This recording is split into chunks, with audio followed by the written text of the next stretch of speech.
Meeting here at Waterman's. This is the first time. We were here about 10 or 15 years It's ago. about 40 pounds. No, Mike. So Now it's good. Miles You really got to get next to it, I guess. Okay, so I'm going to call a meeting to order. I'm going to introduce you to our board members. Rosemary. Good morning, Rosemary Gonzalez, Acapulco Village. Good morning, I'm John Lightfoot, Point San Luis. Good morning, I'm Carol Stewart, Sportsman's Road. Peter Moss, Sandhill Shores. Julie Greenwell, Sea Isle. Doug Little, Pirates, and Lafitte Cove. Chris Flower, Bermuda Beach. Good morning, I'm Craig Vance with Terramar Beach. Happiness is having a quorum. Elected officials, Robb, City Council Member, District 6. Also, Board of Trustees, the Parks Board, Bill Clements. And we have Taz Jones, City Council Member, Jamaica Beach. And also we have the husband of our state representative, Terry Leo Wilson. And David would like to make a little talk about what she's doing. Yeah, I just want to let people know that now that the general session's over, Terry's finally been able to establish a district office in Galveston. And I don't know if any of you have been to Mays Middleton's office in the Marine Building downtown Galveston. We're 2 doors down from him. So if you go to see Mays, we'll be right there next to him. I want to just let everybody know it's not like it's going to be staffed, 8 hours a day, 40 hours a week. It's not like that, but at least we have a place to meet now. Also want to let you know that we have a Galveston County District Director. Her name is Gloria Green. She's not here today, but we do have someone that hopefully when Terry's not available to go to meetings, or me, then Gloria will be there, but she's one that you can reach out to if you have concerns with regards to anything that Terry might be able to help with. The second special session's over. You probably read all about the tax stuff that's been done. There will be another special session that will address school choice and also a bunch of bills that Governor Abbott vetoed pending the approval of the tax stuff.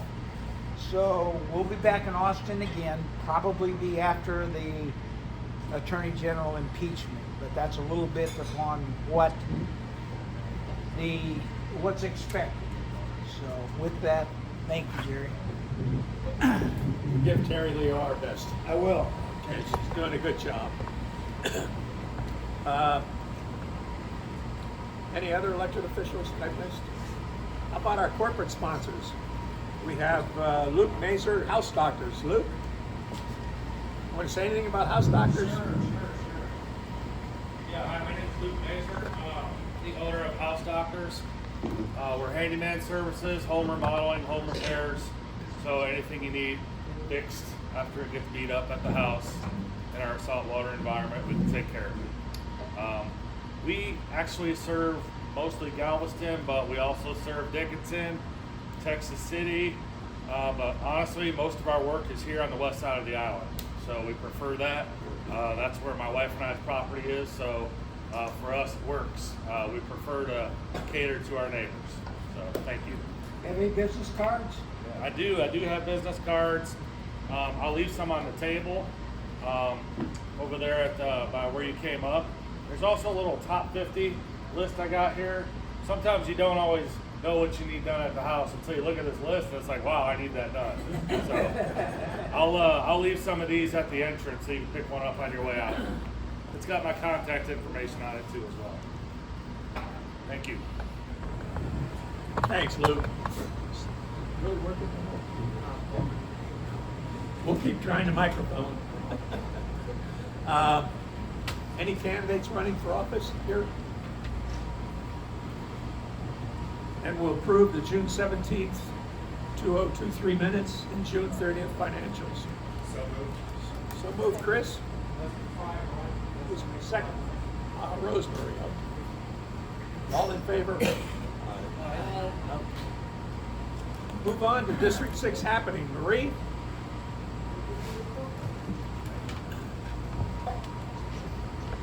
Morning, everybody. I'm looking forward to our talk this morning. I hope Cheryl's coming.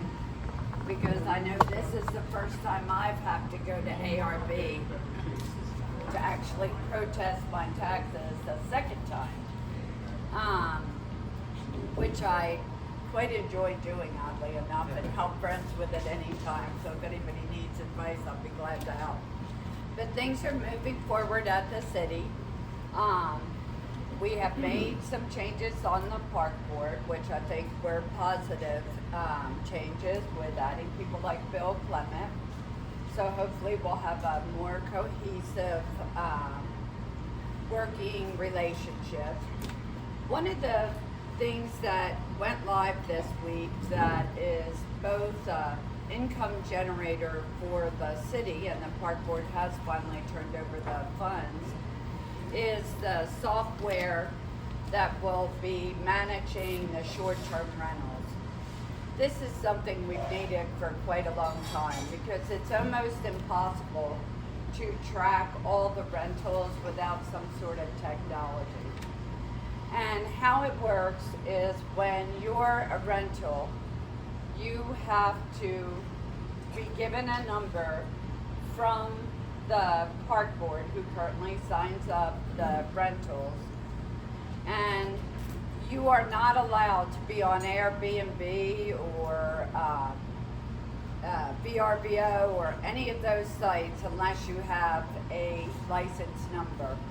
We did find someone 2 weeks ago that actually looked at what the algorithm was and made up a fraudulent number, and we were able to eliminate that thanks to the early stages of the software.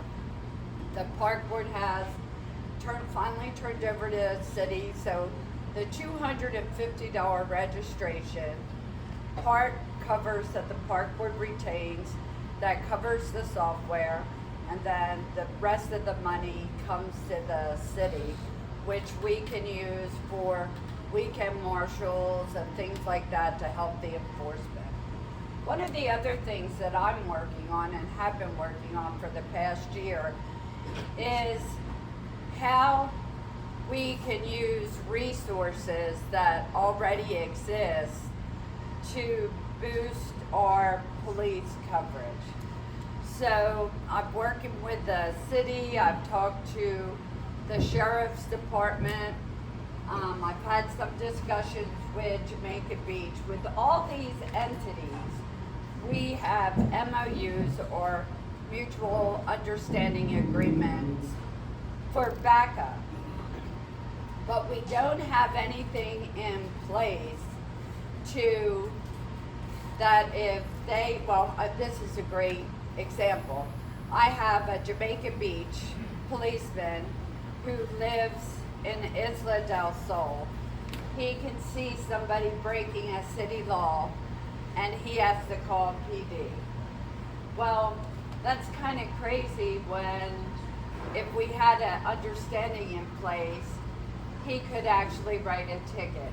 Or like Pirates Beach, we use off-duty sheriffs for part of our security, extra security. And if a sheriff sees someone breaking a city law, they have to call PD for backup.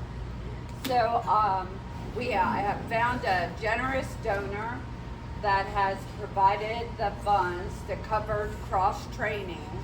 So now I'm working with both the city and the other entities to look at how we can get those agreements in place, which will, one, help the subdivisions save some money on their security, and it kind of doubles the coverage that we have without having to put that stress on our budget. So that's one of the things that I'm working on, and I'll keep updating you as we move forward.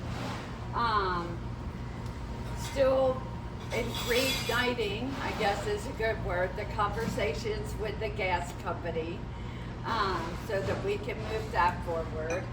Centerpoint has been doing a great job since we did the tour of the district, and they have replaced the number of the transformers and other areas that need to be hardened. And again, I mentioned if anybody has a troubled transformer, please write me about it. They are slowly getting to them, and I have to say, with all the crazy little storms before we fell into this drought, when I look at the outage things, we have had less outages than anyone else, so it makes me excited, even though I'm sure it's just pure luck. But I don't know, does anybody have any questions? So, how do we explain why the off-duty sheriff can't respond without calling Galveston police to make the report? Because that comes up a lot in the neighborhood. Well, we have the sheriff, we're paying for them, they don't do anything. Because What's the right right now, way to they explain don't it? have the authority to write a city code issue. Okay. And that's what I'm working on, getting the understandings in place so that they could write a city code issue. Okay. That's the easiest way to explain it. Okay, thank you. Yeah. Would that be helpful if you actually work with our security companies, rather than the actual subdivision? So we hire a security company, right, to do our security in West. Is there a way that would actually help? They would have to be a legal peace officer, and I don't know that your security company are designated peace officers, where the sheriffs, Oh, I see. Okay. yeah, so that's the difference. Any other questions? You can tell I'm tired this morning. I was hoping we canceled this meeting, Gary. Well, I'm igniting that conversation again. We have some developments that are coming in on the west end that might help us get it past Jamaica Beach, and then the development that we have happening on the beach side will help us extend it to the neighborhoods such as Spanish Grant, Bermuda Beach, Pirates Beach, and the other areas that are unserved. How about sewers for extend to some of these areas?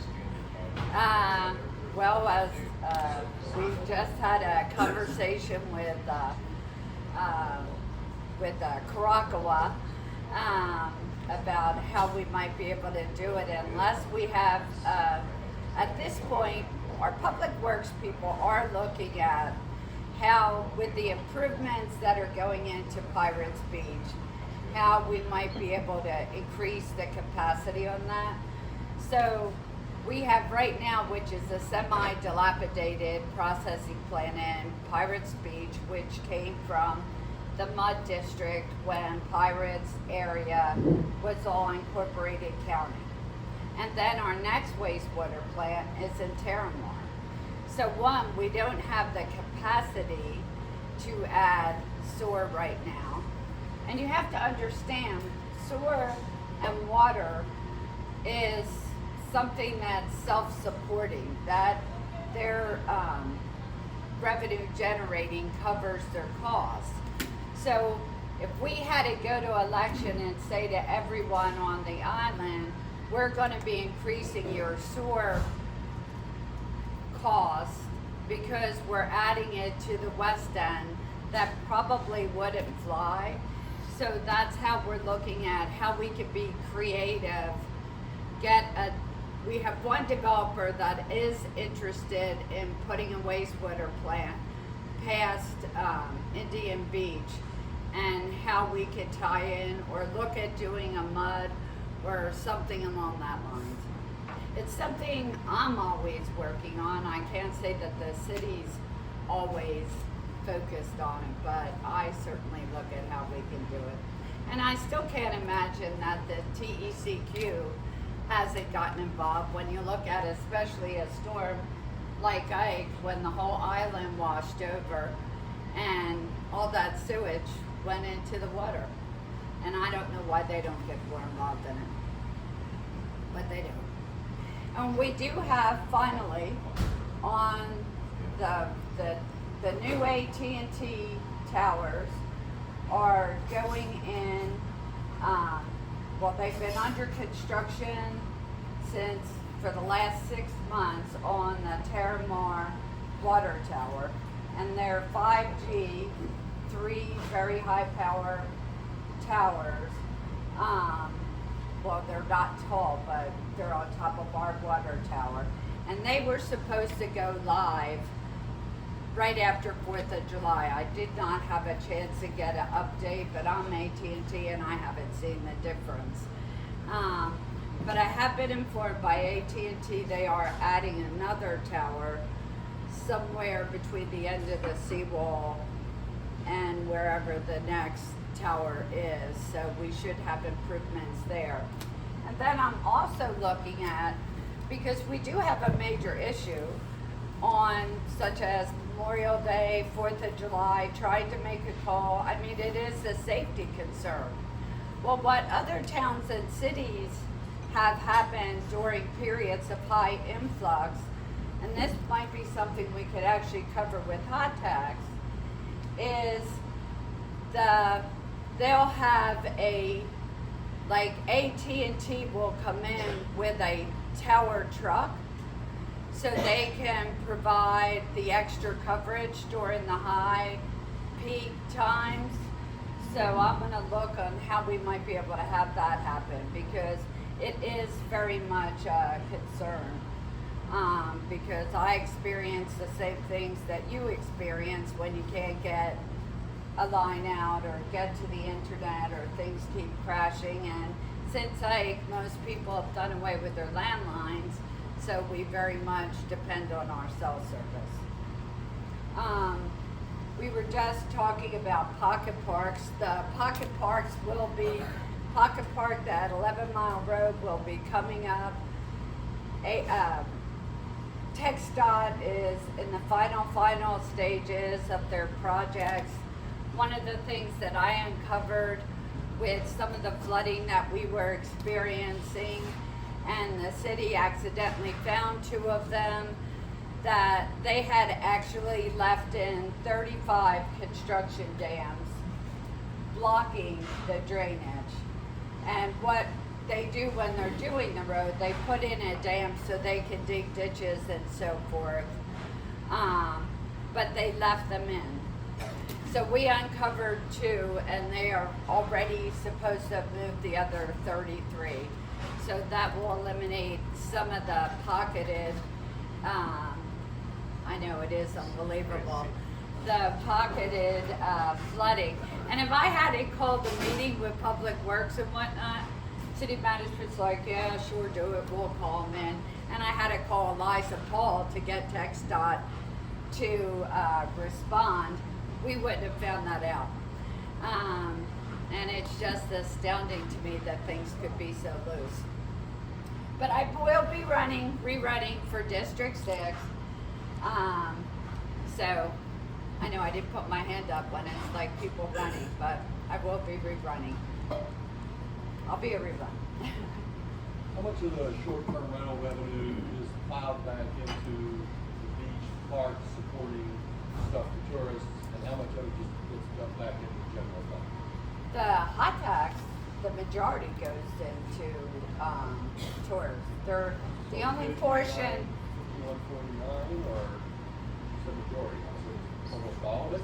Almost all of it. Okay. The only thing that's coming to us right now, so there's 2 cents that comes for the convention center, and then there is, so that registration fee, that was a city ordinance, we get 150 of that. So that comes in, that's not hot tax. But what I would like to see explore, what I'm working on, is a lot of our crime and a lot of our issues come from the beach. We've been seeing more homeless people and so forth.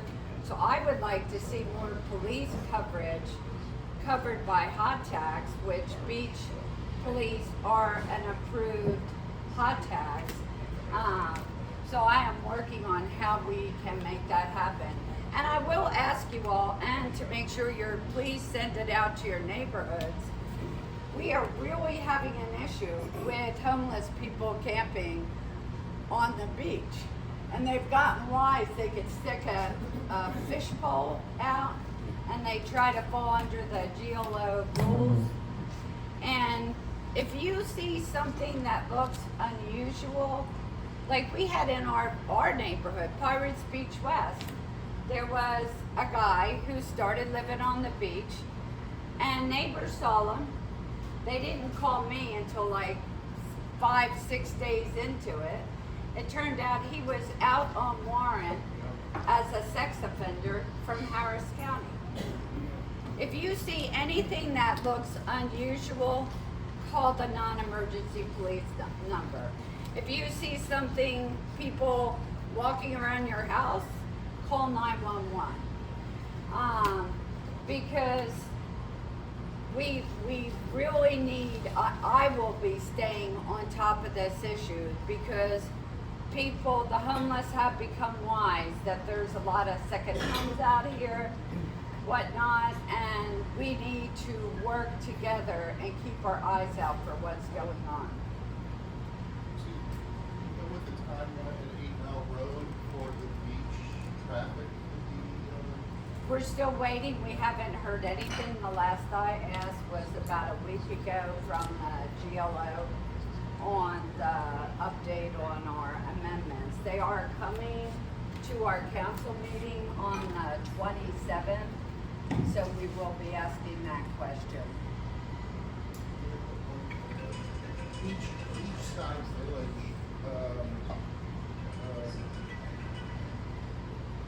the sewer, the expansion of Beachside Village, so the sewer work additions there, that's funded in general or by them? By the developer. Most all the sewer improvements on the west end have been funded by the developer, except for, I think the city did Bermuda Beach years ago, 8 Mile Road, Sunny Beach. They did Sea Isle, because there has to be, and that's one of the issues with Caracalla, is there has to be enough capacity to cover the cost of putting the sewer in. Or we have to raise everybody rates, which I know everyone is not in favor of. Well, there's my cue. Cheryl just walked in. On your cue? Good or bad? That's good. Yes. I'm gonna piggyback on one thing that she said, because I come to these things and learn more from Marie than I do almost any place else. Friday, the park board went live with the short-term rental hotline.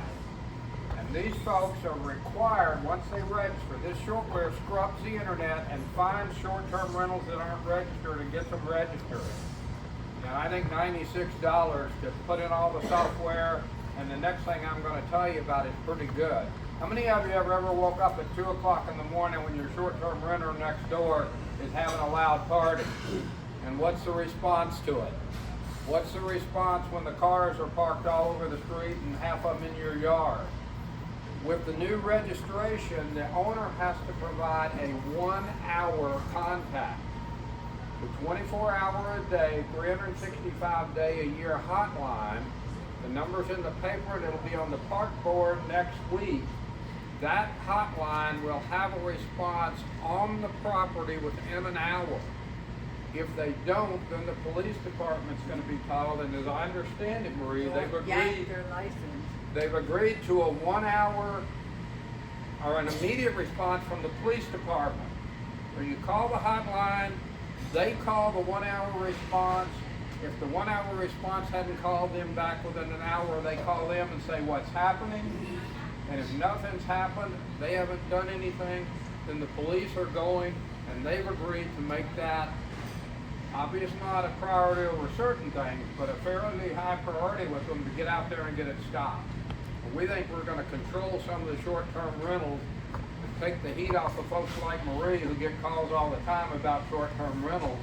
And what we want to do is get that under control so that the short-term rental owners see a return on their investment of $250, and you see a reduction in problems in the neighborhood. And you, so that's a great point he brought up.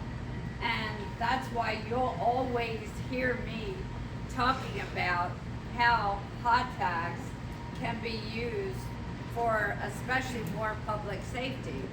There are registered right now 4,500 short-term rentals. They think there's actually 5,000 out there. Of that 4,500 that are registered, 2,600 are in District 6. 57% of hot tags comes from short-term rentals. One of the largest hot tax district by hotel, because of all those seawall hotels west of 69th Street, come from District 6. So we probably generate somewhere around 68 to 70% of the hot tax and get the least services from it. Well, we've lived that with property tax for a long, long time. And I'm going to be as creative as I can, because I'm sure with these last assessments, they about doubled our house, hence why I'm going to ARB. We're probably going to be 70% of the tax, although they really hit the inner city. My right-hand person at home who lives at our house with our dogs, and we don't take them with us if we're traveling, her house, at best, she might be able to sell it for $250. I always go with her. This year, she decided to go by herself. Didn't tell me she was going. She said they never asked for the pictures. I'm like, they won't ask for the pictures. You give them the pictures.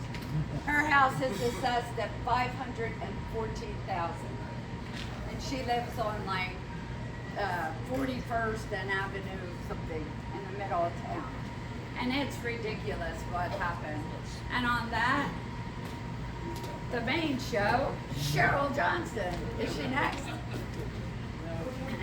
Any other questions? In case you don't have it, I think everybody has it now. My cell phone is 409-256-4518. And really it is fine to call me. Even though last weekend over 4th I had somebody sending me pictures of a car doing U-turns on the beach every 5 minutes. You know, I get your point when you said it once, so it's not necessary, and I do make calls. But feel free to call me anytime. I also see we have Mace Middleton's Beverly here at our meeting. She wasn't here when I think you introduced before. But anyway, thank you everybody. Feel free to call me, and my email, the best one to use is marie@marierobb.com. Thanks. Thanks, Marie. I'm glad you're running again. Glad to hear it. Bill Clemens, thank you for your information. Possibly you can shed some news at our meetings, at our future meetings. Beverly, please introduce yourself and what you're doing with Maze. I'm here. Okay. I'm here to hear Cheryl and what she's going to bring to. Well, welcome. Good to see you again.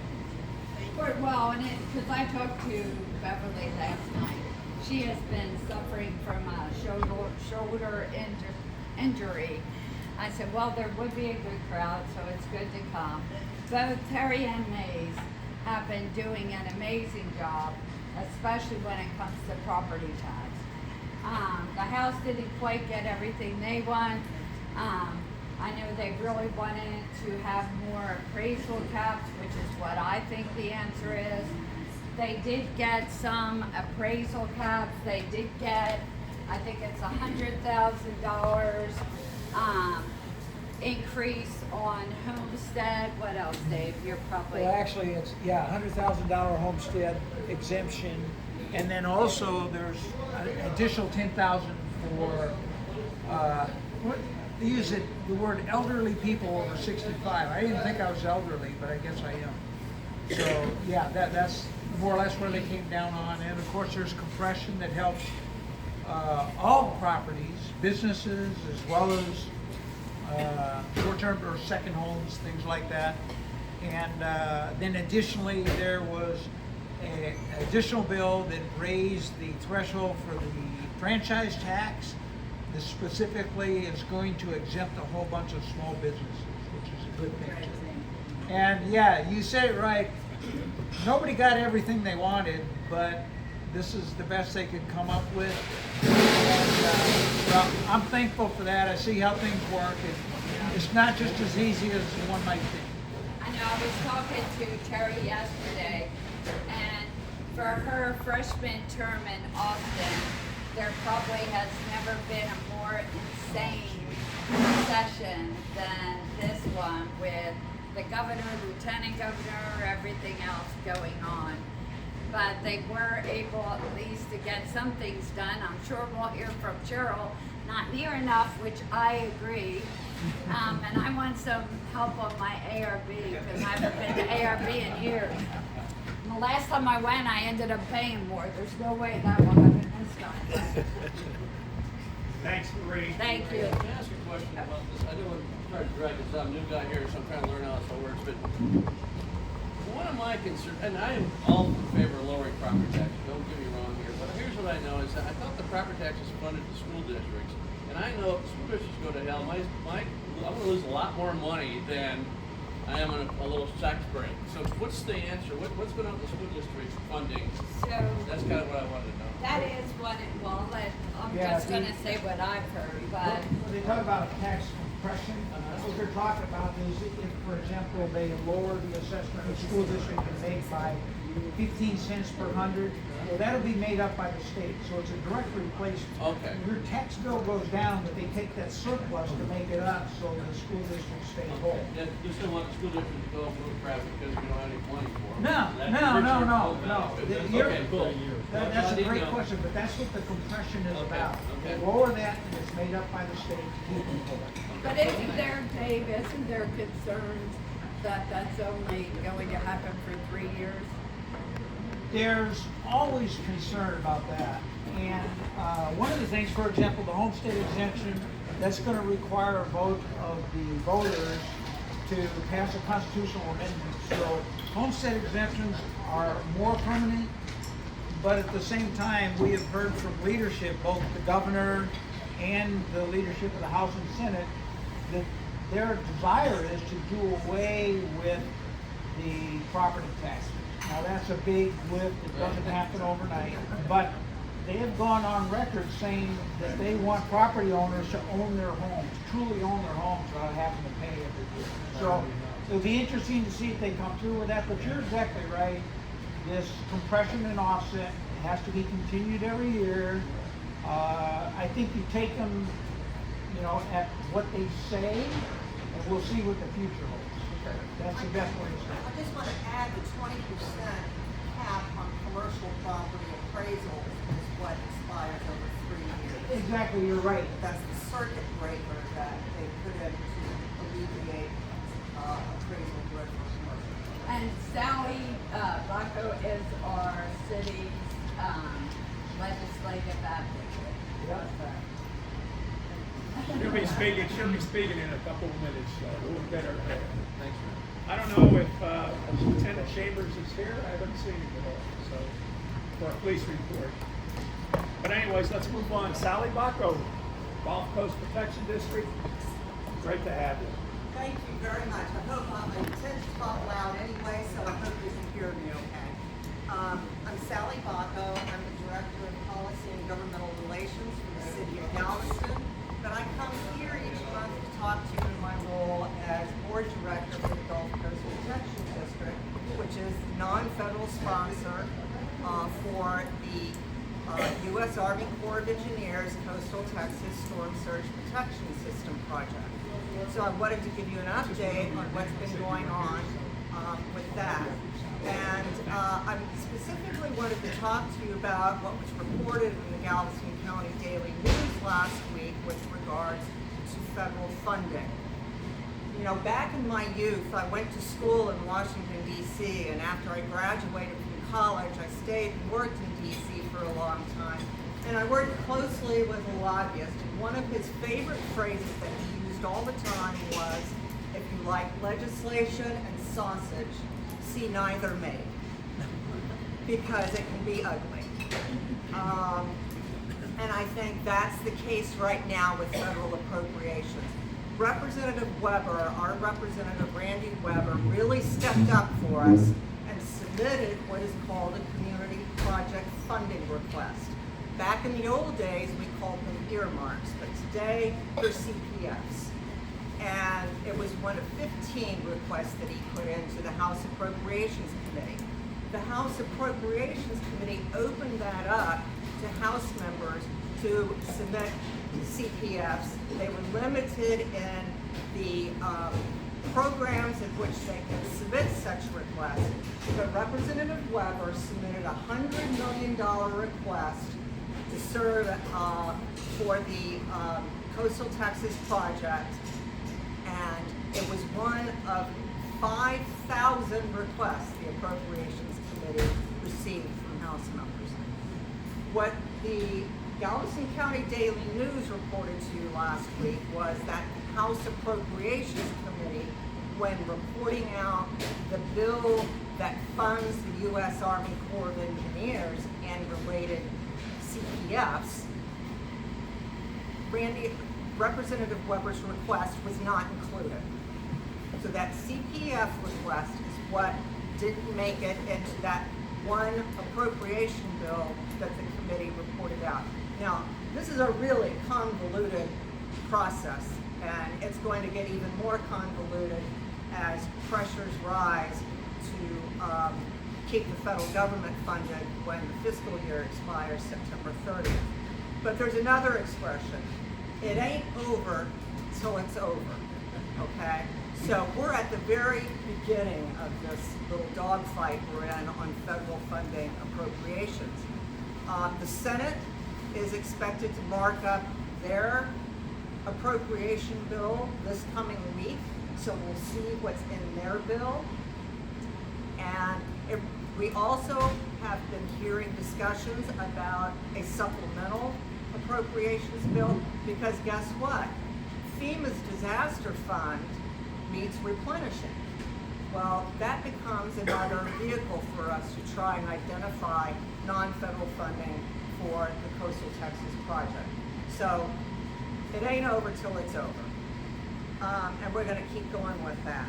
I wanted to also update you on HB 2416. This was the bill that State Representative Dennis Paul filed.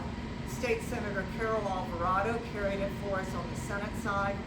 It creates a Gulf Coast protection account that would be administered by the General Land Office, but would be used specifically for expenditures for projects the Gulf Coast Protection District is responsible for. So that account acts as a reserve, if you will, for our non-federal share towards this project.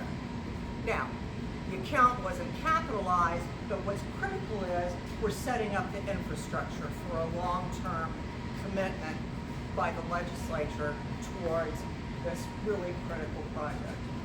Unfortunately, the governor had some concerns about some wording. He vetoed the bill. Well, we acted very quickly. State Representative Dennis Paul sent a letter to the governor requesting that to add this bill to a special call, to a call for a special session. We also worked with business and industry stakeholders to send a group letter, and I'm proud to say we had 15 organizations, of course our own Galveston Regional Chamber of Commerce joining, but we also had statewide organizations joining on this letter, asking the governor to reconsider this legislation in the next special session. The Texas Association of Business, the Texas Association of Manufacturers, the Lumbermen's Association of Texas. We have several private sector organizations like Dow Chemical, BASF, Kiewit Corporation, Weeks Marine. We also had regional organizations like the North Texas Commission, Greater Houston Partnership, and several chambers as well. Clear Lake Area Chamber, Texas City Lamar Chamber, San Marcos Chamber in the Austin region, and of course Bay Area Transit Partnership, and our BAHAP, our Bay Area Houston Economic Partnership. So this was a strong letter from a cross-section of industry and business stakeholders saying this project is critical to this state. It supports supply chains that we rely upon, and we need to send the signal to Congress that not only is the legislature ready to appropriate money, which by the way they did in the biennium budget, $550 million, $200 million of which will be put towards non-federal share for the Coastal Texas project, but the legislature is looking long-term with the creation of this account. So we're hopeful that the governor's going to work with us, and the next special session that he's expected to call during the fall, we're hoping he'll add this to the call and that we can get this bill put into law. So very excited about that. Can I I'm going to comment on that. You know, because a lot of people say, we'll never see the coastal line, so forth and so on in our lifetime. Well, what Sally and I work on, and what I try to work on for you, is this involves again the mutual understanding agreement, which we're trying to get done between the GLO and Sally, the district that Sally's on the board of. And why is that important? Well, we have the design and engineering going on for a beach project from 7 Mile Road to 13 Mile Road. And we plan on doing a nourishment in that area. Well, if we could get the agreement in place, that could be part of the in-kind payment towards the federal project. Plus, we all know in order for this project to happen, they're going to have to see successes. Well, I want to see the darn successes in District 6. So that's something I'm always working between the groups on how we can use that to our benefit. And may I pick up on that? Because the in-kind memorandum of understanding Councilmember Robb referenced is exactly what happened in our last board meeting. That agreement was executed. It's an agreement between the Gulf Coast Protection District and the U.S. Army Corps of Engineers, the federal sponsor and the non-federal sponsor. As she mentioned, it's a MOU for the design agreement that will subsequently happen, but we don't have to wait for the design agreement to be executed. We're executing this MOU. The MOU was signed after our last meeting. It will allow to be credited eligible expenses with regards to engineering, design, and several other expenses after the execution date of that agreement. What now, about the agreement between the GLO? There is no agreement with the GLO. This is between the federal sponsor and the non-federal sponsor of the project. Now, we can start banking those eligible expenses.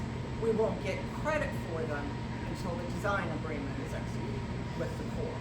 But this is a relationship between, because we're the non-federal sponsor for this project, GLO doesn't enter into this.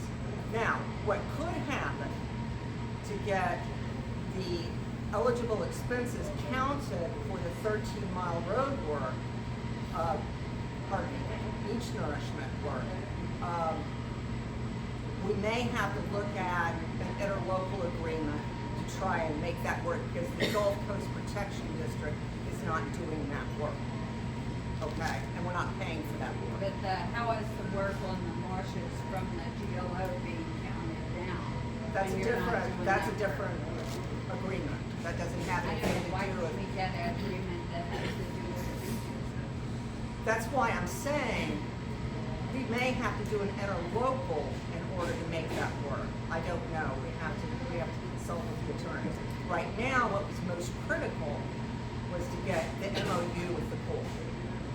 Now we'll focus on the local grant. Now, to pick up on what Councilmember Robb said, yes, she is absolutely right. The most important thing for us to demonstrate, not just to the Texas legislature, but to Congress as well, is we are ready to move, and we are ready to move fast to achieve significant accomplishments. The best thing out there to achieve quick accomplishment, relatively speaking, is going to be that beach and dune system. And so our efforts to try and move that up in the sequencing of how different aspects of this project are addressed. The beach and dune system is going to be first and foremost on everyone's mind because it is going to be, in comparison to the gate system and other more complicated project phases, going to be the most productive thing we can do right now. And remember, folks, this is a big one for us because that beach and dune system, once constructed, every 6 years, beach renourishment, every 6 years, beach renourishment maintenance for the next 50 years. 50 federal funds, 50 non-federal funds. This is the deal of a lifetime for Galveston.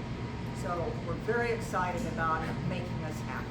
And I want to thank Councilmember Robb for her efforts. We certainly want to thank State Senator Middleton for his efforts and support because this is huge. And of course, Representative Terry Leo Wilson. She was an absolute hero for us during session, and we're very grateful for her efforts. Question. Yes, ma'am. This covers Galveston. Does it also cover, Galveston surrounds Jamaica Beach? Is this going to cover for Jamaica Beach too? Yes, ma'am. The U.S. Army Corps Project Dual Beach and Dune System is from Bolivar down to the end of Galveston Island. Yes, ma'am. Very good. Thank you. Yes. Jamaica Beach will be covered. Yeah. So this is something we're going to be working for very hard. I'm going to be very excited to come back to you and give you some good news on some money. Maybe the U.S. Senate's going to come up for us. Senator Cornyn has worked very, very hard on this project. Senator Cruz is working very, very hard on this project. So we're hopeful that we're going to find a way. We're going to make it happen. Way to go, Sally. Thank you. I did see Lieutenant Chambers came. Do you have a West End police report, Lieutenant? Hi, how's everybody doing? My name's Lieutenant Larry Chambers. I'm with the Galveston Police Department. I am the A shift commander. That's A shift is one of the day watch patrol shifts. I've got about 13 officers and 4 sergeants under me working right now. I'm also the commander of the Marine Dive Team with our divers and all. So I'm probably going to walk around, so whoever's controlling that's probably going to have to be on the ball there a little bit, huh? Can everybody hear me? All right, so I'm here to answer any questions, address any concerns, and see if there's anything that we as the Galveston Police Department can do for y'all. So I don't really have a presentation per se with a bunch of stats or anything for you, but I'm willing to answer any questions, and I can always look stuff up for you too, and get back if there's something pressing on that matter. So, kind of a little informal. Anybody have, yes ma'am. I just want to tell you that our next door neighbors own a rented house, and so people were renting it and having a graduation party outside with live music. And one of our neighbors complained, it wasn't to Nicole, but complained to the police, and the police came out there, and the father of the graduate told us the next day that the 2 police officers that came out there were so professional and kind and just gentlemen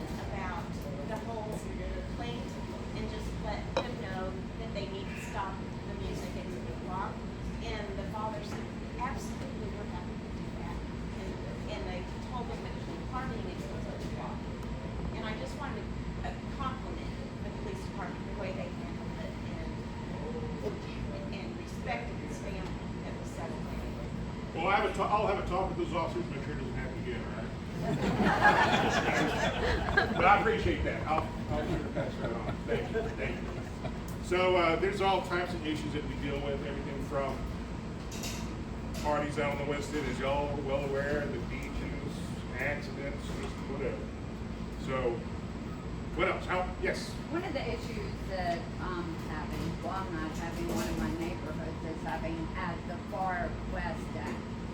So what's happening is, it's one of the drive-on beaches, and people are camping there, people are coming onto their property, and they'll call the police, and the police just give out warnings, and I know it's the policemen, whatever, to have the discretion, thank you, to do what they want. But what's happening is that word is spreading, and people are infiltrating the properties, like in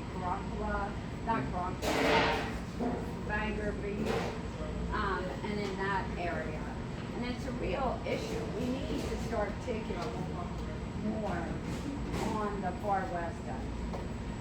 And one of the things that I know I'm working with the legal department, and I hope that the police become more aggressive on this, and I'm talking to Valley about that, we're working on this, is people can be caught trespassing. Maybe you could tell everybody about the warrant thing where it allows you to enter the property. And because of the way our system is set up, they don't put potential robbery or whatnot, even though people are caught on the camera trying doors and so forth. So that's another thing we really have to look at. Yeah. I do know that the dispatch, they've got like a drop-down list, drop-down box for like the call nature, and I do know they have to kind of stay within, they have to choose one of those. If somebody's checking handles. Doors, that's attempted robbery in my mind, because they're not just doing it to make sure people's doors are locked for safety reasons. That's going to be listed as a burglary. So the robbery will be whenever somebody uses force against a person. And a burglary, even if they haven't done it yet, even if it's an attempted, the nature code's still going to be burglary. We need to make sure that's happening on reports, because that is not happening. Yeah. And this might be anecdotal, but and I love the police. I'm behind you 100%. Don't get me wrong. You know what? I am here to listen, to address issues. If there are issues, the best thing we can do is fix them. Try to take a look at it and see what we can do. This is anecdotal, but I do know that I don't know, maybe about a week or two ago, I was told to have my shift handle this guy that was camping there by was it Woody's or it was yeah, well, yeah, it was on the east side, or Sunny Beach, that entranceway. So I was like, okay, but it's 8 in the morning, it's not camping. You know, the camping's only between midnight and 6, but we went out there, so, but not a problem, we got there, we'll talk to this guy. So we went out there, I sent a couple of my officers out there, and they said, hey man, you've been here all night. I said, yeah, you can't be here all night. You can't such stuff. We issued him some tickets too. We had I want to say it was like a glass container or something like that. He was issued 2 citations. I don't know exactly what they were for. And he's like, I'm moving on. I told the officers, go check a couple hours, make sure he's moving on. And they came back and he was moving on. That's anecdotal, and I know that. But one of the things that helps us is if we can catch them in the act. So he's not camping at 8 in the morning, because the camping ordinance is only, I want to say it's like midnight to 5. I don't work nights anymore, but I think it's like midnight to 5, something like that.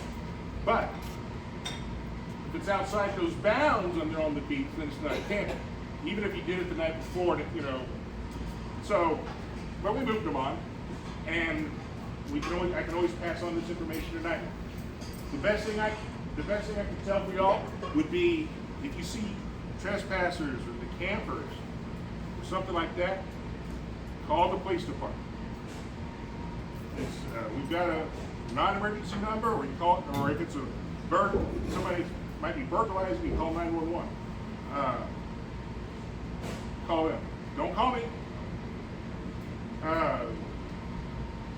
call me first. Don't call the chief first. Don't call anybody else first, but the PD. And why? I'm not telling you not to call them later if you want. If you weren't happy with the service, feel free. Go ahead. But you know, even when I was living on the island, my wife would call me sometimes about something. I tell her, look, call dispatch. Call them because I'm playing telephone now. Because I'm going to call dispatch and try to relay what you told me, and then dispatch is going to say, ask me questions that, yes, I know I'm a police officer and I should know what these questions are, but I don't know all the questions. And they've got a little script thing that pops up so they can get all the information they need to give to the officer. And the second thing it does, if you call the dispatch, it actually generates that call for service too. You know what time you called in there? Dispatch is talking to you. Oh, what happened? Okay, they'll be putting in white male, red shirt, shorts, swinging a machete, whatever it might be. They're getting all that information, they're putting it in that computer system, and when they dispatch that call, it's all right there on that screen. Now, if you call me or somebody else, it's telephone tag, and I might not tell them everything, and they're going to have questions, and it's just going to delay the process. Especially if it's something like a burglary, or somebody that's checking on door handles, or whatever the case might be. Even camping. See a camper out there? It's 1 in the morning. See a camper, hey, that's not right. Call us up, and we'll get that in. That would be my main suggestion. And I'm gonna back him up on that, because a lot of times people will call me before they call the non-emergency police number, and I say, call the police. Because yes, I am in contact with the police, but just like he's saying, plus the other side of that is, what allows us to get more police officers out here in the budget is the amount of calls.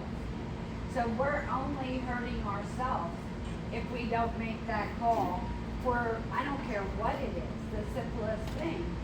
And one of the things that we're trying to get changed with the GLO right now is they don't allow us to do a sweep of the beach because they say, oh, it might be affecting fishermen. Well, the homeless are catching on to that. And like I said, they're sticking a pole by their tent as they become living on our beach. And that is one of the things that we'll be discussing at council is the ability to be able to do that sweep at night, have the police do that sweep at night to get the campers off the beach. But do always call the police. People will say, well, I already called 5 times, and I called the 6th time. I know when I lived beachfront in Bermuda Beach, I was calling the police all the time. If I saw an open fire, if I saw a car on the beach, I would call. And that, again, is the only thing that's going to get us more police out. I will say this, sometimes there are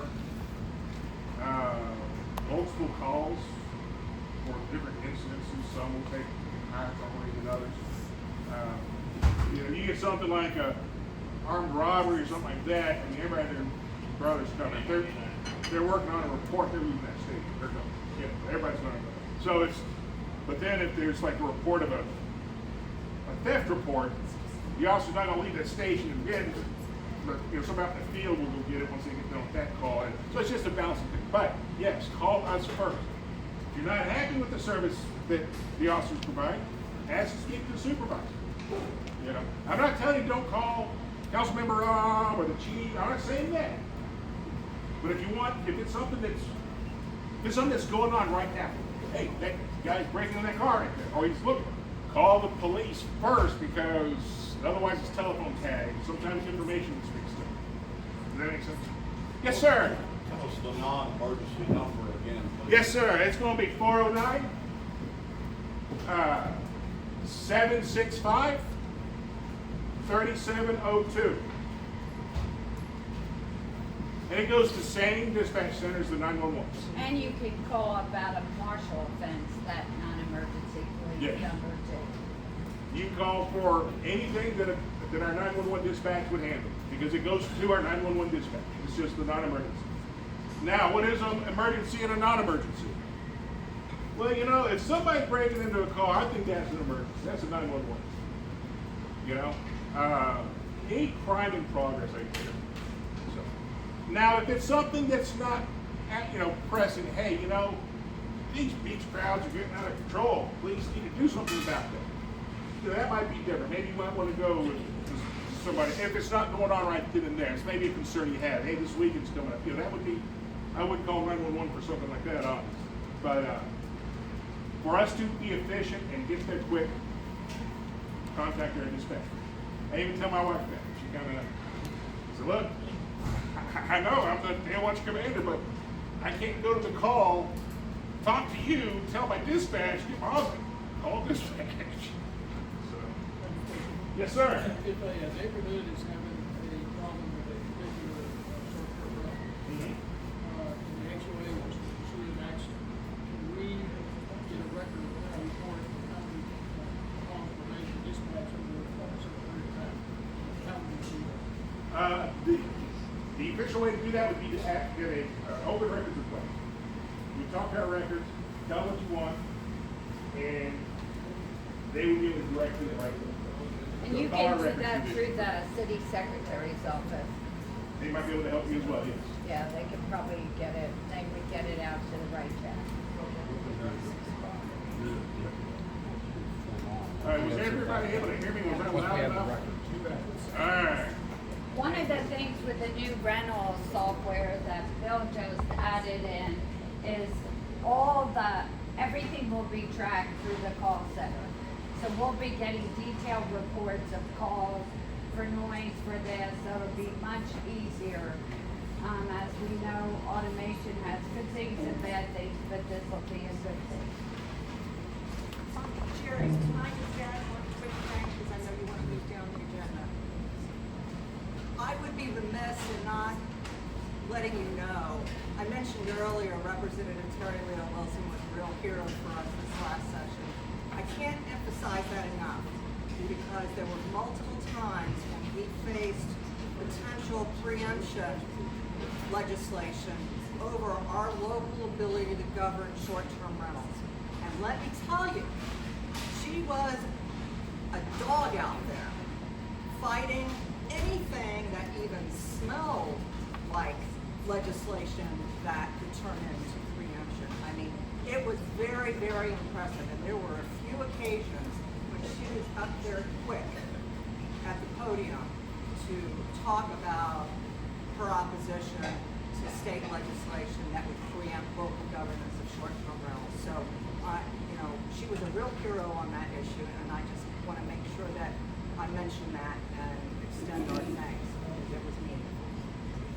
Thank you, sir. Appreciate it. I tell you what, I'll probably sit over here if anybody has any questions on it. I'll be the rest of you. Just okay. Anything that happens. Thanks so much, Lieutenant. Appreciate it. Okay, we'll move on to Frank Vance.